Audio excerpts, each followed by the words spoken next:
Aloha, everyone. This is a continuation of Queen of the Sun video series, part 3. It is July 7th. No, it's not. It's July 6th, 2016. A little time warp there. So, if you've been following this, you kind of know where we are on all of it. If you haven't, I suggest you listen to parts 1 and 2. But in brief, the Queen of the Sun crystalline waveform is what we're speaking about.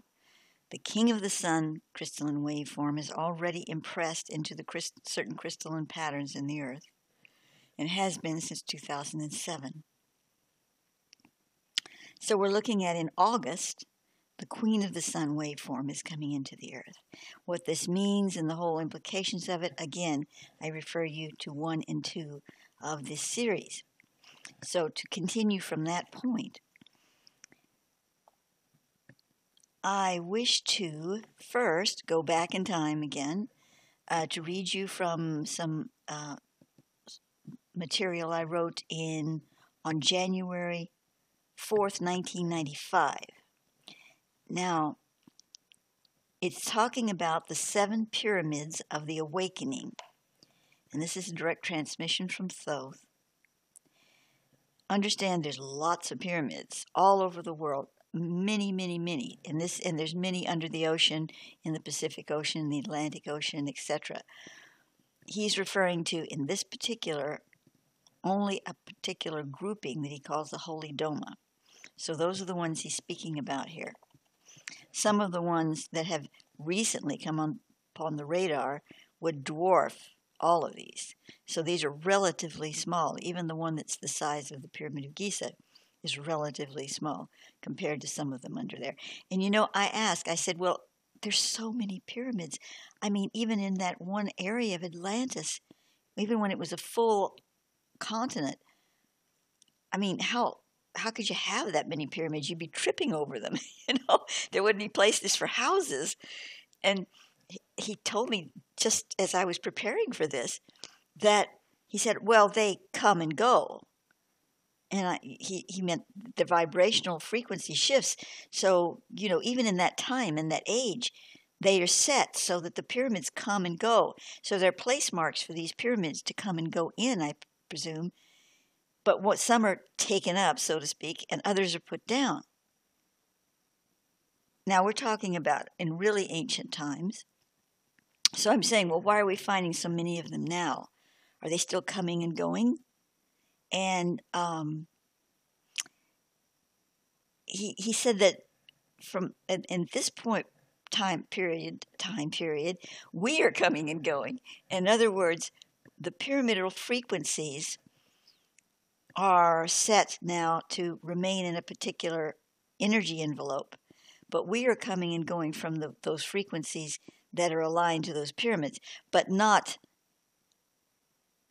in the way of the past, because at this point in time, when we see them, they're going to pretty much, for the most part, stay in our reference field. They're not going to just disappear and we go back and look on the radar and they're gone. There may be some instances where this happens, but for the most part, they're coming into our field, just like some of these planets and stars and comets are coming into our field now. So that's a little idea of how all of this works. I'm going to begin reading this to you.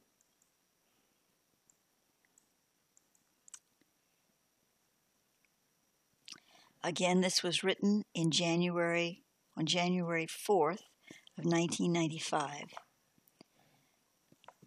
It's a direct Thoth transmission.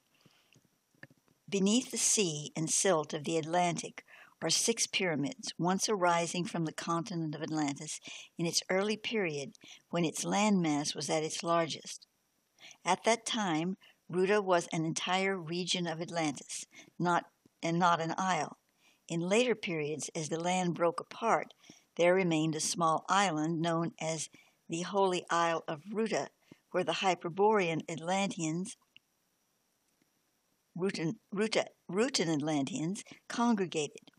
When the larger area of Ruta existed, the pure Hyperboreans, in congress with the Atlanteans of that age, raised 7 pyramid temples of extraordinary beauty and light.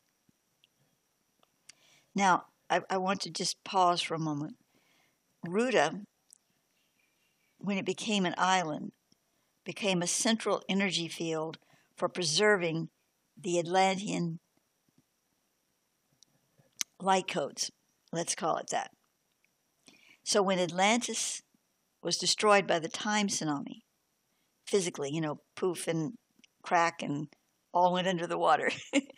But Ruta ascended, and it is in an ascended state that is still within the Earth's envelope, but it's on the cusp of the Earth and the Eye of Ra. It's kind of a unique point, a dimensional point. And that's a whole other topic, but I just wanted to bring that up because when you're speaking of Ruta, you need to know that particular. And so we go back to these pyramids that were built.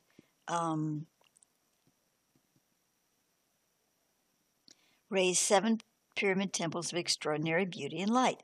6 of these were half the size of the Giza pyramid. The 7th, which was arranged at the center of the diamond lay of the other 6, was the exact dimensions of the Giza pyramid. Now that means exact dimensions as it stood originally. Yes, as it stands now, it measures perfectly with, certain geographical alignments. But if you put the capstone and the blocks, what do you want to call it, the coating, the layered blocks on top of it and all of that, there would be more to it. But also it would have aligned then to other interesting dimensions of the Earth's stellar experience. Let's put it that way. Okay. Each of these 7 temple pyramids was created entirely of a precious gem. They were intended to bring the Hyperboreans, what the Hyperboreans called the Hukarus, or city of the pure gem, into physical resonance with the earth. The actual city of the pure gem is the New Jerusalem. Well, okay, translate New Jerusalem to New Earth Star, to Numis-Om of the New Earth Star. City of Revelation, Shambhala, etc. And we're not talking about the Shambhala as understanding it as a perfect place in the inner earth. You see, the word Shambhala has been used across the board, but it really resonates with this perfected state, is what it is. It is a higher etheric overlay with the Earth's 3rd millennium New Earth Star reality. There we go. The name of the complex of temples in Atlantis is the Holy Doma, D-O-M-A, or the Sacred Dome of Light. The individual temples of the Doma and their gemstones are. And so we're going to go through that here. I just pulled this picture up as sort of a placemat for what we're going to be reading here. So here are the 7 as Thoth outlined them.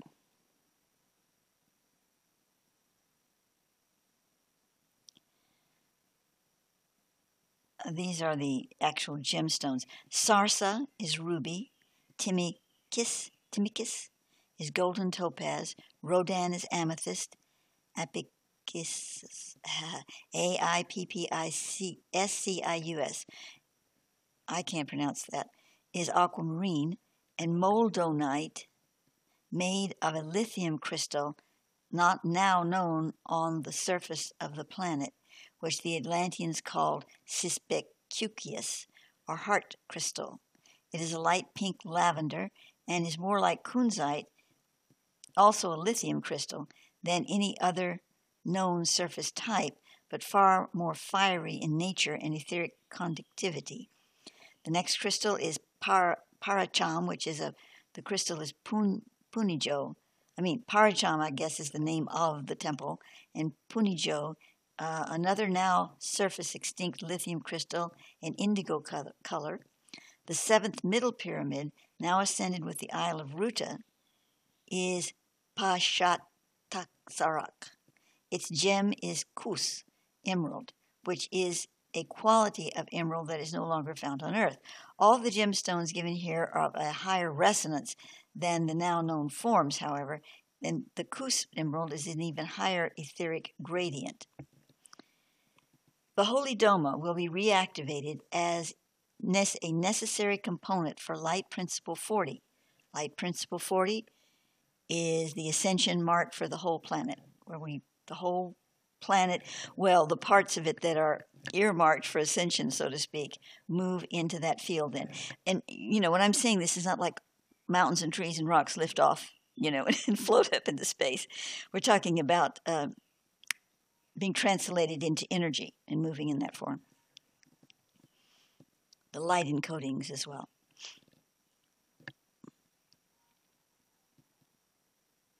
Well, okay. I'm trying to find where I left off. Here we are. First, the ascended, that middle temple, must be translated back into the second millennium Rutan apex. When we say translated, we do not mean the actual physical repositioning of the Emerald Pyramid to a location beneath the seas. We speak of engendered light mathematics creating nesting grids to interlock the light forms of this central pyramid that I can't pronounce with the other 6 temples. The facilitators of this translation are the Orhamis, the Rutan ascended masters who hold the decacodes for the blown matrix tear through which Ruta was drawn out and into the present position near the Eye of Ra. They will use a manifest of the Deca-Delta system as defined in the Keys of Enoch on page 571. Now, I am going to quote from the Keys of Enoch here. This particular is a quote from that. Deca-Delta system. 10 light emanations working through a pyramidal conic section which arranges the blueprint of life in relationship to the divine recorder cell, a unique pyramidal energy network formed by 10 light superscripts of the divine mind. The network is an energy habitat for seraphic, I can't say that either, life forms which issue forth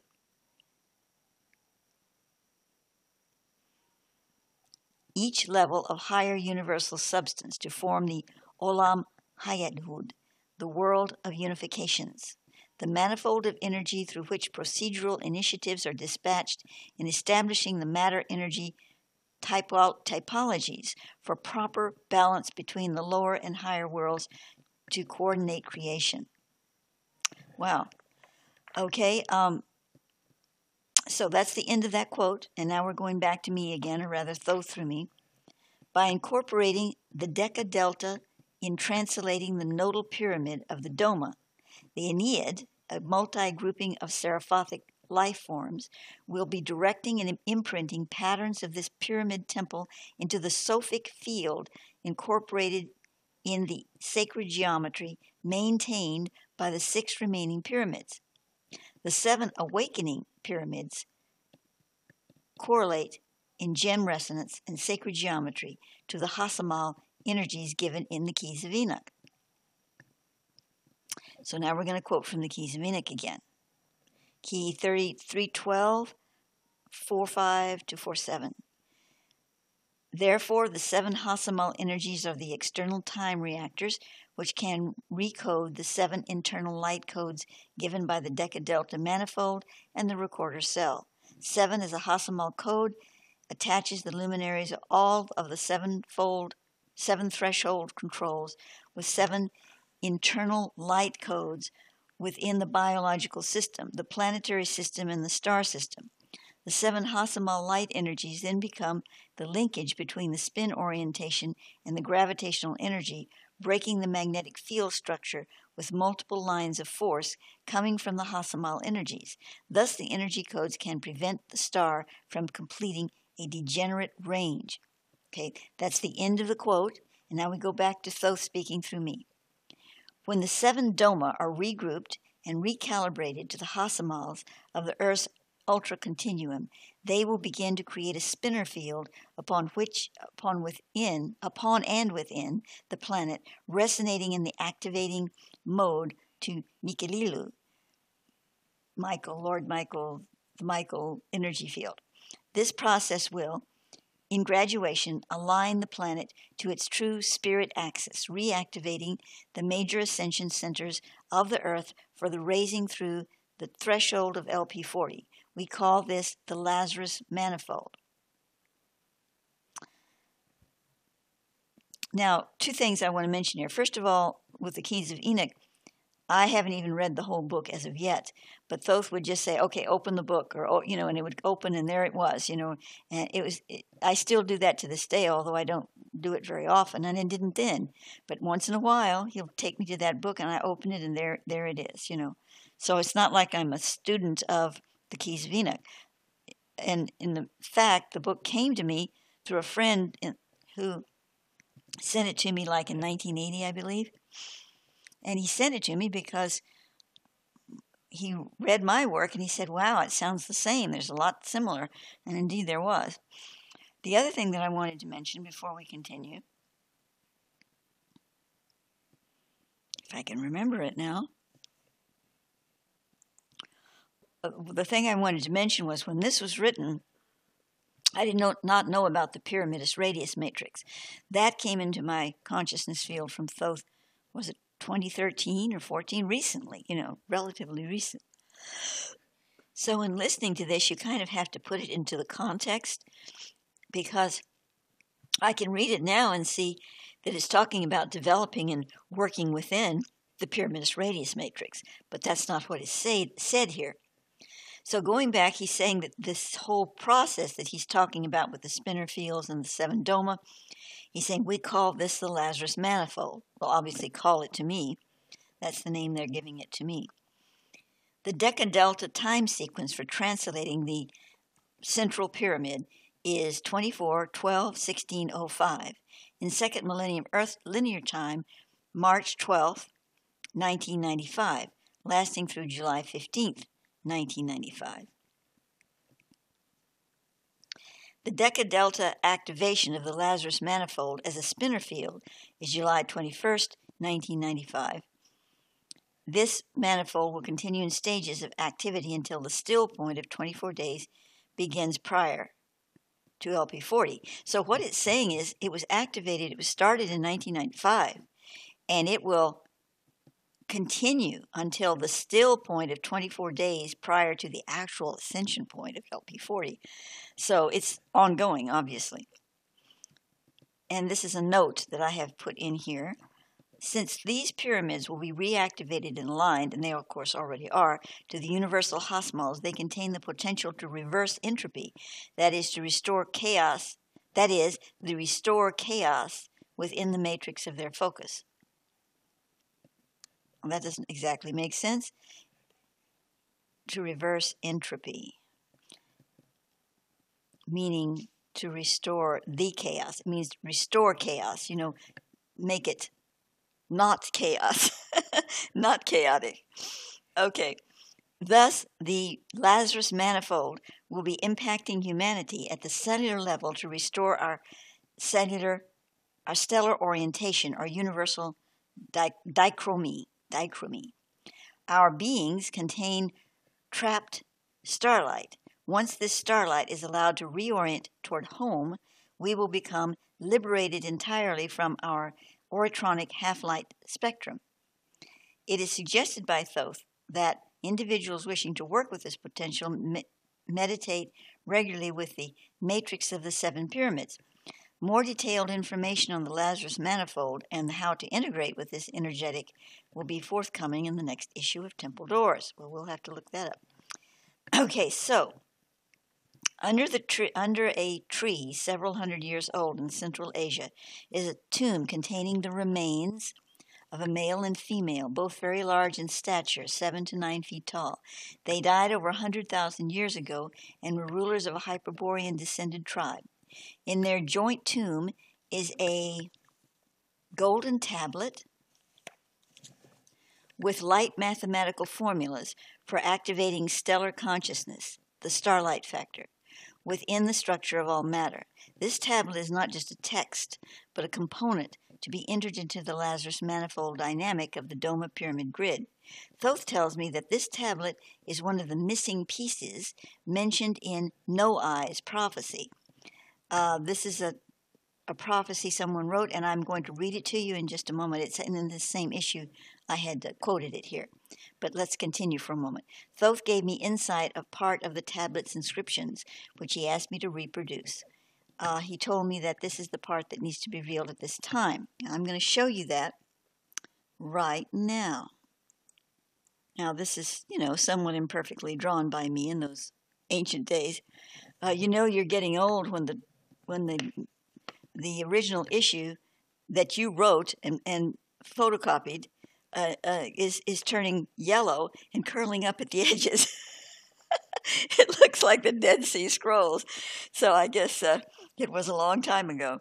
Anyway, this particular artwork was drawn by me at that time to represent that tablet. Now let's go back and read this prophecy that was given by someone else, and I'll read it to you just here. This is in another work that was written by someone else who's no longer on this planet, a dear friend of mine, and he was very involved with the indigenous people, and I reprinted some of his stuff here, but he's quoting, this is the part I want to read to you. Mary Summerrain was asking Minnie Hart about the prophecy. Did he know which one that was? Would he explain it to her?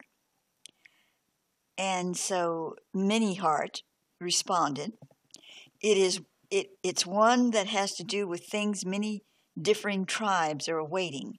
Some have ancient tales which foretell of the entrance of someone other than a full-blood who will bring light into the darkened hearts of men, who will bridge the delineating gaps between races. Tales of another tribe foretell the reappearance of a missing piece of sacred object, but No-Eyes foresaw this missing piece as appearing in an altered state.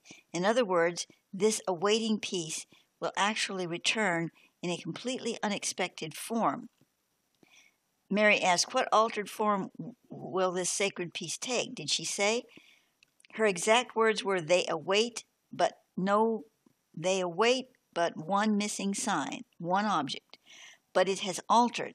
It has splintered into pieces of the one. It will reappear as many pieces within the one they await. You wouldn't by any chance know what this one missing piece is, would you? A piece of a tablet. What's the sacred piece? Pieces represent to them.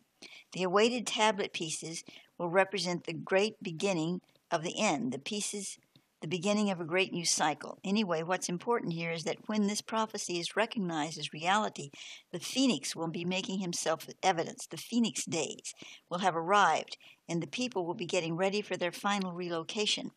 When the time is right, the new beginning will be upon us, and the hoop will be closed for good. The sacred tree will thrive strong forever.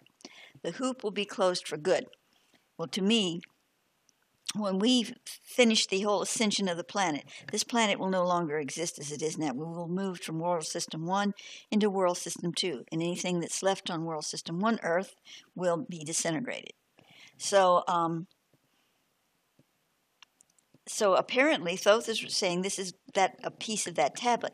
Now I'm wondering if this prophecy has anything to do with the Hopi tablets and the pieces, and because it sounds rather similar, but perhaps not. This may be another one.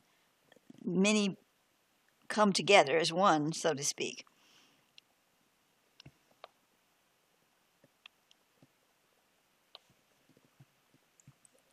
Little more of it. The prophecy spoke of a missing piece of tablet, a missing piece of knowledge, and even though this piece of tablet knowledge will be one object, it too will be splintered into pieces. And even though this piece of tablet knowledge will be one object, it will be too splintered into pieces, broken down to reveal the subtleties of its own nature, and will reappear as many pieces, aspects, within the one they await. And when this prophecy is recognized as reality, when the objective representation of the subtleties of this missing piece of knowledge are presented to the people, we will be at the great beginning of the end, the beginning of a new cycle. With this knowledge, the people will get ready for their final relocation, heaven on earth. When the time is right, the new beginning will be upon us, and the hoop, the gathering together as one, the one-pointed intent of the whole of humanity, will be closed for good. Heaven will take unto itself all that has become its own. The sacred tree, this brahmastana, planted firmly in the ocean of life, with towering foliage, breathing in the heavenly of the divine, will thrive strong forever. Hopefully I will be able to read better in the new Earth Star. Okay, so that is all of that. So what does this have to do with the Queen of Heaven? No, the Queen of the Sun. I've gone through the whole constellation. First I called it the stars, now I'm calling it the heaven, but it is the Queen of the Sun. So let us review the Queen of the Sun again as the crystalline wave form that's coming to join the King of the Sun, already implanted in the Amaru crystalline grids on the planet. And as the Queen dances with the King, and indeed you might say copulates with him, we have arising from this, as I mentioned in part 2, the child,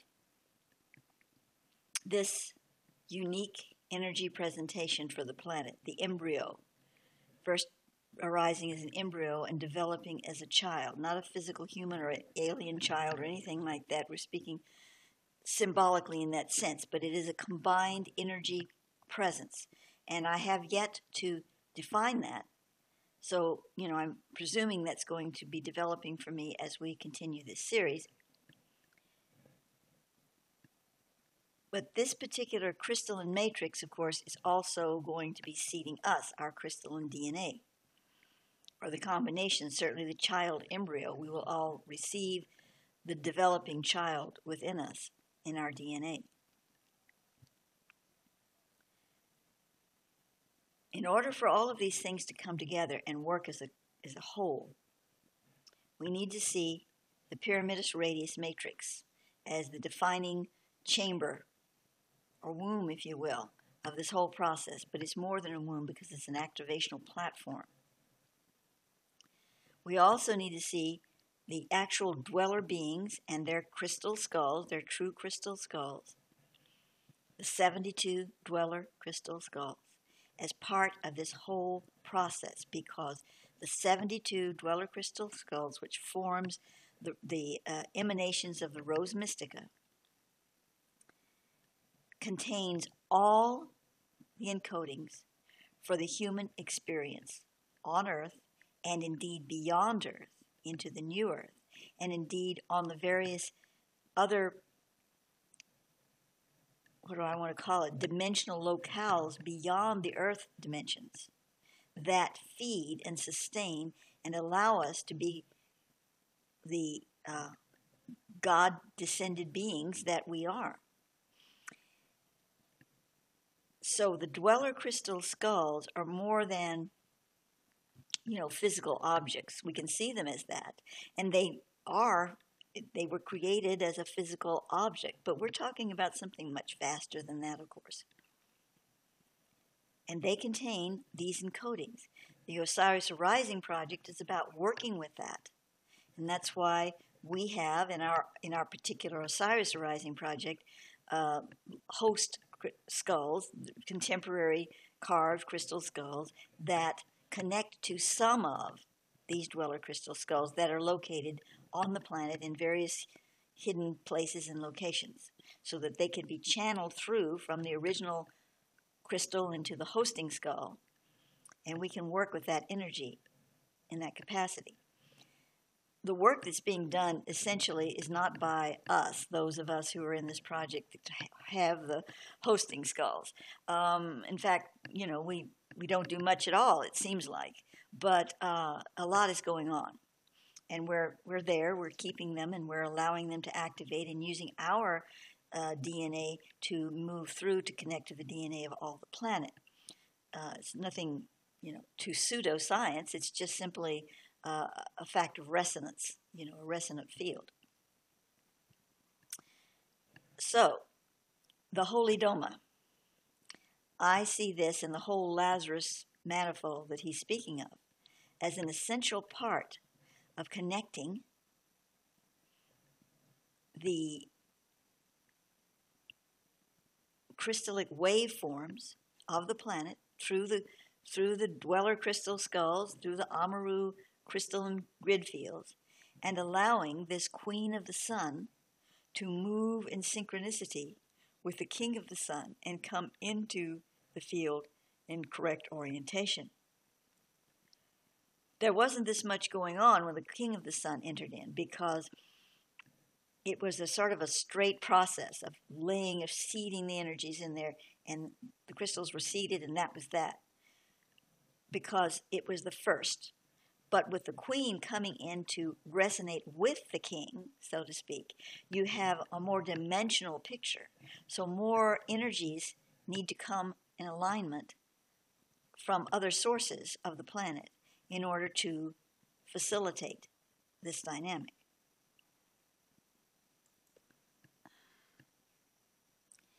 So I believe we're going to conclude this part 3 of the Queen of the Sun today.